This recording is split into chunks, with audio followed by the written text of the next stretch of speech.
Le Bic est un havre et Colombe-Saint-Pierre a choisi d'y revenir pour ouvrir un restaurant. Très à votre affaire non plus. Elle tient dans son village natal une table qui fait honneur à l'agriculture d'ici. Salut Jenny! Salut! Salut Colombe! Ça va bien? Oui. La productrice de porc Jenny l'Italien arrive de l'abattoir avec la viande de son élevage préparée en morceaux. Ah là, je l'ai mis sur le menu du soir. OK. C'est que t'es 2 fois sur mon menu du soir. Hello! Jello!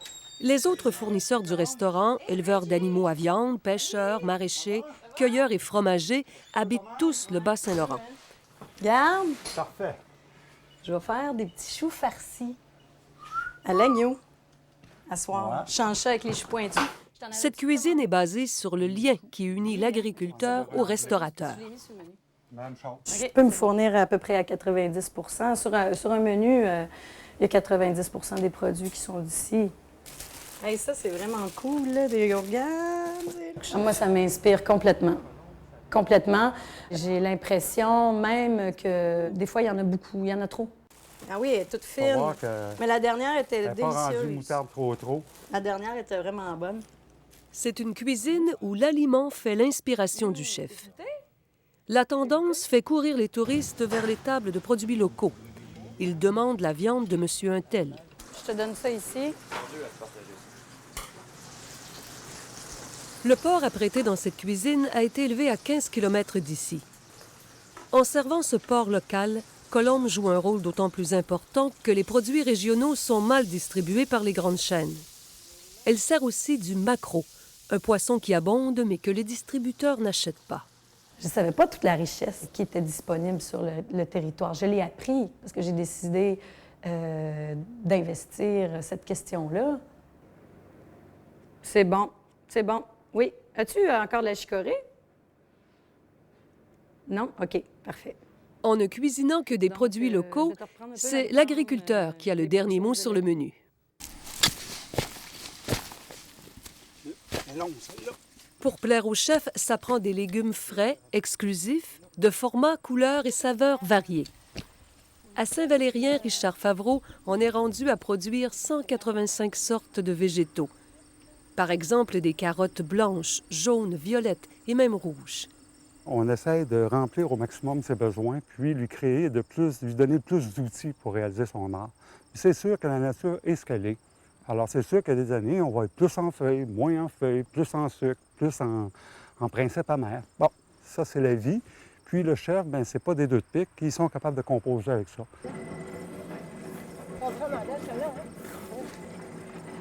Au Québec, il n'existe pas d'outils collectifs de mise en marché des légumes.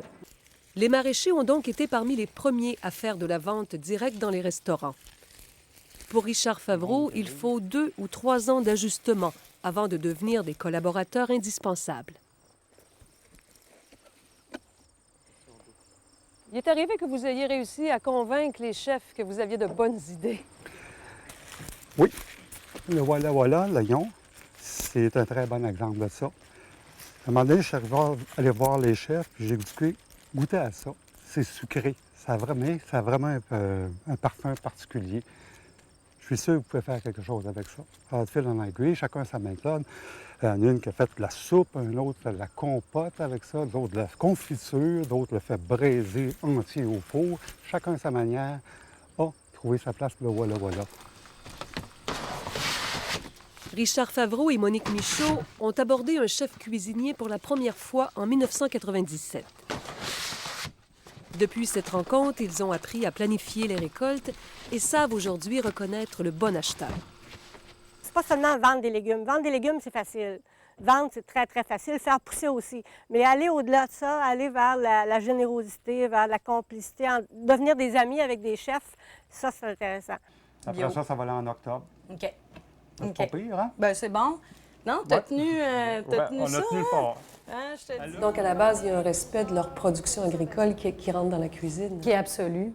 Qui est absolu. C'est un respect qui est transmis à tous ceux qui vont y toucher, puis à tous ceux qui vont y manger, qui vont le manger aussi. Ça sent très bon. C'est la couleur de la sauce. Allez les filles! Pour entrer dans les cuisines des chefs, Nathalie Chartier de Sainte-Blandine a choisi d'offrir un produit original. Ces moutons sont d'une race encore très peu répandue au pays. Les moutons islandais sont de toutes les couleurs et vivent au pâturage. Le mouton islandais a la particularité d'avoir une viande qui est très maigre, avec un goût fin, puis une tendreté qu'on dit pratiquement incroyable. Là, les chefs aiment beaucoup la tendreté. Fournir les restaurants plaît à Nathalie Chartier. Pour elle, qui débute en agriculture, produire des aliments a quelque chose de sacré. Je veux pas, le travail de berger, c'est on donne la vie pour donner la mort, quelque part. Puis par respect pour l'animal, pour nous, c'est important que les consommateurs, que ce soit les restaurateurs ou les particuliers, qu'ils soient vraiment conscients que, en quelque part, c'est un peu un don que l'animal nous fait. Donc, il faut respecter ça, cette vie-là qui s'en va. On n'abat pas un animal juste pour un gigot ou pour une pièce. Mais la vente directe, ce n'est pas facile. Le risque financier est grand. Les restaurants ferment l'hiver, changent le menu ou perdent des clients. Malgré tout, Nathalie mise là-dessus. Elle va même augmenter son troupeau. Et pour satisfaire les chefs, elle aura de la viande plus tôt en été. Tout se prépare un an d'avance, comme je disais, donc même la mise au bélier va être plus tôt pour avoir des agnelages plus tôt. Puis c'est des animaux qu'on va abattre justement là, dès qu'ils vont avoir un poids raisonnable là, en juillet. Bonjour! Colombe Saint-Pierre accueille Nathalie et tous ses agriculteurs comme des amis. Leur relation d'affaires repose sur la fidélité et la confiance. C'est une cuisine de vérité, elle ne ment pas. C'est une cuisine qui automatiquement va être touchante parce qu'elle est travaillée en ce sens-là. Donc, on est quelques-uns puis on se reconnaît. Parce qu'on reconnaît cette cuisine-là aussi.